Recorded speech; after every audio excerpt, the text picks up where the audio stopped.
آج میں آپ کو پاکستان کی مسلح افواج کے آپریشن بنیان مرصوص کی کارروائی اور اس کے نتائج سے آگاہ کرنا چاہتا ہوں، جو بھارت کی بزدلانہ فوجی جارحیت کے جواب میں کیا گیا۔ یہ حملے 6 اور 7 مئی 2025 کی درمیانی شب شروع ہوئے، جن کے نتیجے میں معصوم شہری، جن میں خواتین، بچے اور بزرگ شامل تھے، شہید ہوئے۔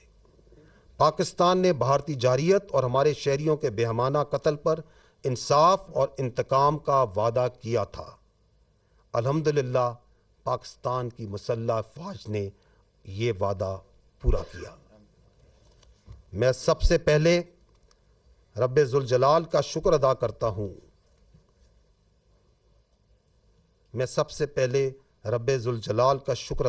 ہوں جس کی بے پایاں رحمت، نصرت اور مدد ہمارے ساتھ رہی۔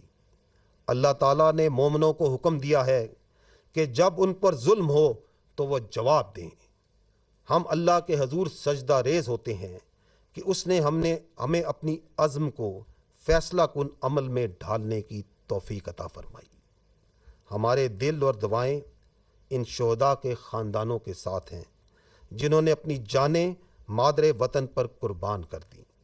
ہم زخمیوں کی جلد صحت یابی کے لیے بھی دعا گو ہیں۔ ہم پاکستان کی مسلح افواج کے ہر آفیسر، سپاہی، ایئر مین اور سیلر کے بے حد مشکور ہیں، جنہوں نے اپنی جرت، پیشہ ورانہ مہارت اور قربانی سے میدان جنگ میں کامیابی کو ممکن بنایا۔ ہم پاکستان کی مسلح افواج پوری قوم، خصوصاً نوجوانوں کے جذبے، حوصلے اور بھرپور حمایت پر دل کی گہرائیوں سے شکر گزار ہیں، جنہوں نے مشکل ترین وقت میں ہمارے حوصلے کو کئی گنا بڑھایا۔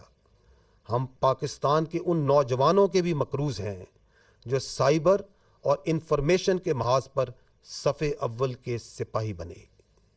ہم پاکستان کے متحرک اور بہادر میڈیا کے بھی شکر گزار ہیں، جنہوں نے بھارت کے پروپیگنڈا اور جنگی جنون کے خلاف بنیان مرصوص یعنی ایک آہنی دیوار کی طرح کھڑے ہوئے۔ ہم بلا تفریق تمام سیاسی جماعتوں کی قیادت کے بھی ممنون ہیں، جنہوں نے سیاسی اختلافات سے بالاتر ہو کر، وطن کے دفاع میں متحد ہو کر افواج پاکستان کے شانہ بشانہ کھڑے ہونے کا بہترین مظاہرہ کیا۔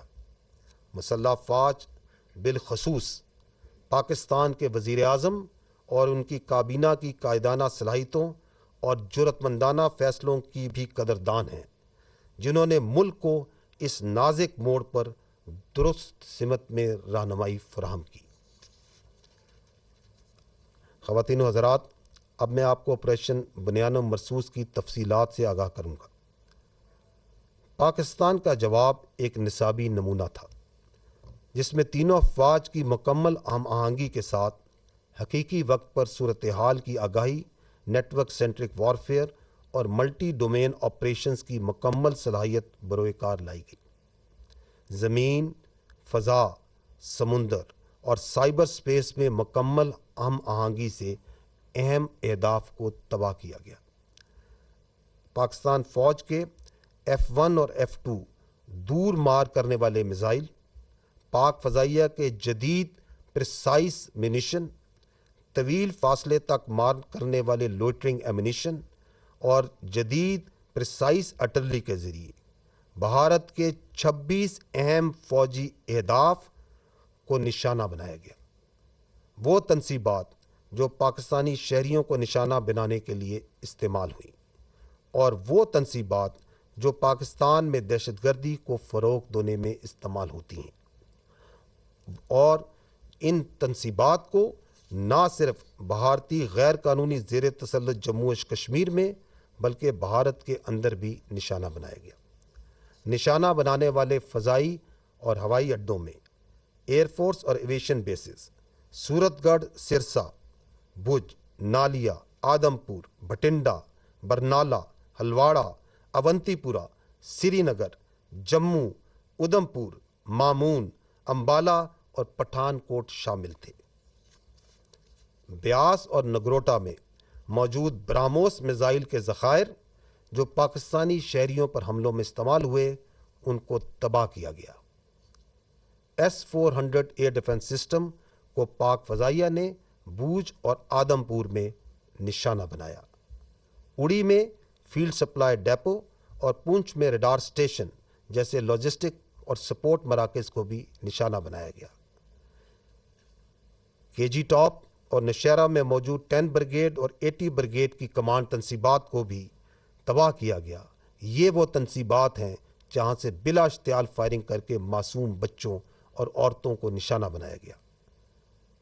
راجوڑی اور نوشہرہ میں موجود ملٹری انٹیلیجنس کی یونٹیں اور ان کے فیلڈ عناصر جو پاکستان میں دہشت گردی میں ملوث پراکسیز کو سپورٹ دیتے تھے، ان کو بھی ختم کیا گیا۔